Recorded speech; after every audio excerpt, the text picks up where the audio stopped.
سوال ہے کہ وٹا پر شادی ہو سکتی ہے یا نہیں، یا جسے ہم اپنی زبان میں وٹا سٹا کہتے ہیں، یہ کیا ہے؟ تو میرے بھائی، جو ہمارے ہاں ہوتا ہے اس کو وٹا سٹا نہیں کہا جا سکتا۔ وٹا سٹا جو شریعت کی مراد ہے اور جس کو شریعت نے کہا ہے وہ یہ ہے کہ اس میں انسان کی خوبیوں کو یا خاتون کی خوبیوں کو نہیں دیکھا جاتا، یعنی کہ دین کو، اخلاق کو یا دیگر جو حقوق ہیں، اصول ہیں، انہیں مکمل طور پر نظر انداز کیا جاتا ہے، اور صرف یہی ایک چیز ہوتی ہے کہ کوئی شخص کسی کو کہتا ہے کہ تو مجھے اپنی بیٹی کا رشتہ دے دے اور میں تجھے اپنی بیٹی کا رشتہ دیتا ہوں، یا تو مجھے اپنی بہن کا رشتہ دے دے اور میں تجھے اپنی بہن کا رشتہ دیتا ہوں، اور درمیان میں حق مہر نہیں ہوتا۔ یعنی حق مہر کے بغیر صرف یعنی کہ ایک انسان اپنی بیٹی دوسرے کے حوالے کر دیتا ہے اور وہ اپنی بیٹی اس کے حوالے کرتا ہے، تو یہ اس کو کہتے ہیں وٹا سٹا۔ یہ ہے شریعت میں وٹا سٹا، اور اس میں جو دیگر حقوق ہیں عورت کے، یعنی حق مہر کی شرط ہے، مہر کی شرط ہے، پھر اس کی رضامندی شرط ہے، پھر والدین کی رضامندی شرط ہے، پھر گواہوں کا ہونا ضروری ہے، پھر ایجاب و قبول کا ہونا ضروری ہے۔ یعنی یہ وہ چیزیں ہیں جو ہمارے ہاں معروف ہیں، جن کو دیکھتے ہیں تمام لوگ، ان تمام چیزوں کو وہ نظر انداز کیا جاتا ہے، اور یہ شریعت نے حرام قرار دیا ہے، اس کی اجازت نہیں، تو یہ ناجائز ہے۔ البتہ جو ہمارے ہاں وٹا سٹا ہوتا ہے وہ اس کی کبھی کبھی مثال ہم دیکھتے ہیں بعض علاقوں میں کہ ایک بالکل نو عمر بچی، مثال کے طور پر 10 سال کی بچی، 12 سال کی بچی، وہ ایک 60 سال کے 50-55 سال کے آدمی کے ساتھ اس کی شادی کر دی جاتی ہے، اور پھر پیسے لیے جاتے ہیں، اور لڑکی کی رضامندی یعنی اس کی مرضی کیا ہے یہ نہیں پوچھا جاتا، اور گویا کہ اس کو دوسرے لفظوں میں بیچ دیا جاتا ہے۔ تو یہ جو ہے یہ بھی حرام ہی کی ایک صورت ہے۔ بعض دفعہ لڑکی کو یا بچی کو جوئے میں ہار دیا جاتا ہے، یہ جہالت کے زمانہ میں بھی تھا، اور یہ کبھی کبھی اب بھی ہے۔ ہمارے ہاں بھی کچھ علاقوں میں کبھی یہ چیز یا اس قسم کا معاملہ پیش آتا ہے، اور تو پھر قانون مداخلت کرتا ہے، پولیس مداخلت کرتی ہے، اور ایسا نکاح اور ایسی شادی کو معطل کروا دیا جاتا ہے، اور کروانے والوں کو پکڑ لیا جاتا ہے، اور کئی دفعہ ایسی خبریں اخبار میں بھی شائع ہوئی ہیں۔ تو یہ وہ جسے ہم ونی کرنا کہتے ہیں، ٹھیک ہے، یہ وہی وٹا ہے، یعنی کہ جو کہ زمانہ جاہلیت میں تھا۔ البتہ یہ رشتہ اس طرح کرنا ہے، مثال کے طور پر کہ دو بھائی ہیں مثال کے طور پر، اور دونوں ہی صاحب اولاد ہیں۔ اب دونوں ہی بھائیوں کی یہ خواہش ہے کہ ہم اپنی اولاد کا رشتہ اپنے بھائی کے ہاں کر بھی دیں اور لے بھی لیں،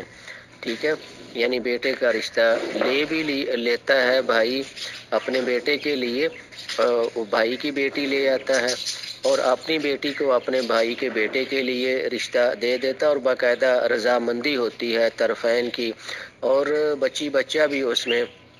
راضی ہوتے ہیں، اور پھر باقاعدہ گواہ بھی ہوتے ہیں، اور باقاعدہ پھر حق مہر رکھا جاتا ہے، لکھا جاتا ہے، اور الحمدللہ شرعی طریقے سے یہ عقد اور یہ نکاح سر انجام پاتا ہے، اور بعد میں بھی الحمدللہ چلتا رہتا ہے۔ تو میرے بھائی یہ چیز جو ہے یہ وٹا سٹا نہیں ہے، یہ وٹا سٹا نہیں ہے شرعی طور پر وٹے سٹے میں وہ نہ حق مہر ہوتا ہے، نہ بچی کی یا بچے کی رضامندی ہوتی ہے، ٹھیک ہے، یک طرفہ معاملہ، یعنی کہ آدمی اپنا فیصلہ مسلط کر دیتا ہے۔ تو یہ چیز شریعت میں ناجائز ہے، شریعت نے اور بچی کو بھی اپنی مرضی کا اظہار کرنا یا اس کی رضا پوچھنے کا پابند بنایا ہے سرپرست کو، اور وہ ظاہر ہے کہ وہ اپنی زبان سے تو نہیں بولے گی لیکن خاموش رہے گی، اور ظاہر ہے کہ والدہ کے ذریعے یا بڑی بہن کے ذریعے اس کی رضامندی پوچھی جا سکتی ہے کہ آیا وہ اس فیملی میں یا اس گھرانے میں رشتے پر رضامند ہے یا نہیں، ٹھیک ہے۔ تو ان کا خاموش رہنا یہ ان کی رضامندی ہے، جس طرح کہ نبی علیہ الصلوۃ والسلام کا فرمان بھی ہے اذنھا سماطھا، یعنی کنواری لڑکی کا خاموش رہنا ہی یہ اس کی اجازت ہوتی ہے، گویا کہ وہ راضی ہے اس رشتے پر۔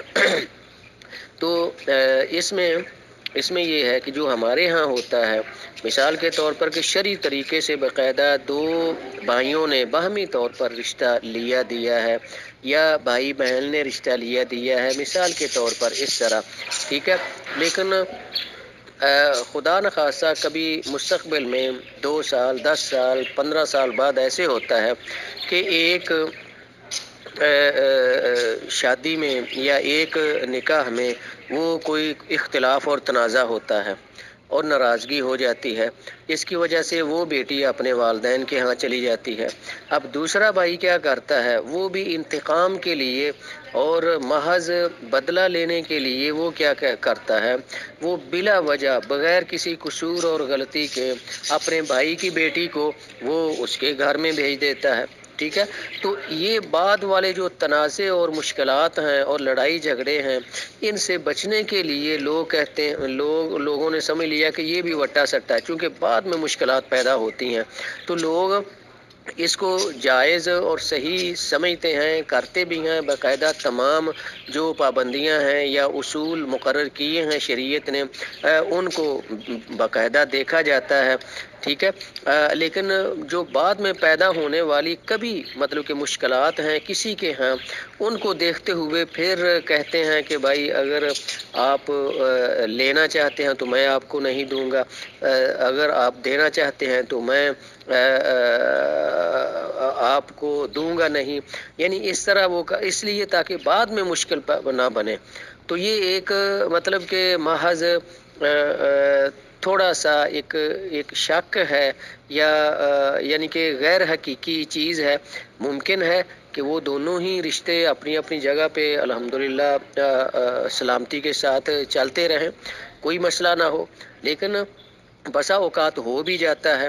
تو اگر کسی بچی کی کوئی غلطی ہے یا کسی بچے کی غلطی ہے تو اس کی سزا دوسرے رشتے کو نہیں پہنچنی چاہیے، یعنی کہ جو اپنے گھر میں خوش باش راضی بازی چل رہا ہے، ان کا معاملہ زندگی چلا رہے ہیں وہ، ٹھیک ہے، جو بالکل بے قصور ہے اور ان کا کوئی عمل دخل ہے ہی نہیں، ٹھیک ہے، دوسرے گھر میں اس رشتے کے ساتھ، ٹھیک ہے، یعنی مداخلت نہیں ہے، تو پھر ان کو کیوں تنگ کیا جاتا ہے؟ یہ محض لوگوں کی سینہ زوری ہے۔ تو اس لیے لوگ اس کو وٹا سٹا کہتے ہیں کہ بعد میں پریشانی سے بچنے کے لیے وہ شروع میں دیکھ لیتے ہیں کہ بھائی اگر لینا ہے تو ہم دیں گے نہیں، اگر ہم نے دینا ہے تو پھر آپ سے نہیں لیں گے، کسی اور سے لے لیں گے، یعنی اس طرح کی بات کرتے ہیں۔ حالانکہ شریعت نے اسے وٹا سٹا نہیں کہا، وٹا سٹا وہی ہے کہ جو بغیر لڑکی کی رضامندی کے انہیں بیچا جاتا ہے، ان سے وصول کیا جاتا ہے، پیسہ وصول کیا جاتا ہے، ہمارے ہاں جسے ہم ونی کہتے ہیں، یا یہ ہے کہ وہ اس میں حق مہر سرے سے ہوتا ہی نہیں، حق مہر سرے سے ہوتا ہی نہیں، اور 1 to 1 والا معاملہ ہوتا ہے کہ باپ اپنی بیٹی اس آدمی کو دے دیتا ہے، نکاح کر دیتا ہے، اور اس کی بیٹی خود لے لیتا ہے، ٹھیک ہے، اپنے ساتھ یا اپنے بیٹے کے لیے، یعنی بغیر حق مہر کے۔ تو شریعت نے جو وٹا سٹا غلط قرار دیا ہے یا جو ناجائز ہے وہ یہ ہے جس میں مہر نہ ہو، بچی کی رضامندی نہ ہو۔ اگر طرفین کی باقاعدہ رضامندی ہے، تمام شرعی تقاضے پورے کیے گئے ہیں کسی نکاح میں، تو اسے وٹا سٹا نہیں کہیں گے۔ بعد میں جو پیدا ہوتا ہے اختلاف یا تنازع، اللہ نہ کرے، ٹھیک ہے، تو وہ ایک علیحدہ چیز ہے، وہ اور معاملہ ہے، وہ کسی اور کے ساتھ بھی ہو سکتا ہے، یعنی کسی ایسی فیملی کے ساتھ بھی پیش آ سکتا ہے جن کے ساتھ رشتہ لینا دینا پہلے نہیں ہے، یعنی فرسٹ ٹائم ہوا ہے، ٹھیک ہے، فرسٹ ٹائم ہوا ہے، تو وہاں بھی اس قسم کا اختلاف اور تنازع کھڑا ہو سکتا ہے۔ ضروری نہیں کہ وٹے سٹے میں ہی یہ تنازع پیدا ہو، وہاں بھی تو ہو سکتا ہے نا، یعنی جن کو دیا نہیں ہے بلکہ جن کا رشتہ لیا ہے ان کے ساتھ بھی تو ایسی گڑبڑ کا امکان ہے، ٹھیک ہے۔ تو محض امکان کی وجہ سے، ٹھیک ہے، یا محض شک شبے کی بنا پر ایسا نہیں کرنا چاہیے۔ اگر باہمی طور پر کفء ہے یعنی ہمسری ہے، اہلیت ہے، وہ تمام خوبیاں اور خصائص ہیں جو کہ شریعت نے مقرر کیے ہیں، اور خواہشمند بھی ہیں دونوں فیملیاں، تو میرے خیال میں پھر رشتہ داروں میں ہی رشتہ کرنا، اس میں کوئی قباحت نہیں ہے۔ رسول کریم صلی اللہ علیہ وسلم نے بھی اپنے رشتہ داروں میں اپنی بیٹیوں کی شادیاں کی ہیں، اسی طرح زیادہ تر صحابہ نے بھی اپنے رشتہ داروں میں ہی کیا ہے۔ اگر رشتہ داروں میں کوئی دینداری والا معاملہ یعنی رشتہ نہیں ہے تو پھر آدمی دوست احباب یا جہاں جاننے والے ہیں ان کے ہاں دینداری کو بنیاد بنا کر وہاں بھی رشتہ کیا جا سکتا ہے۔ واللہ اعلم۔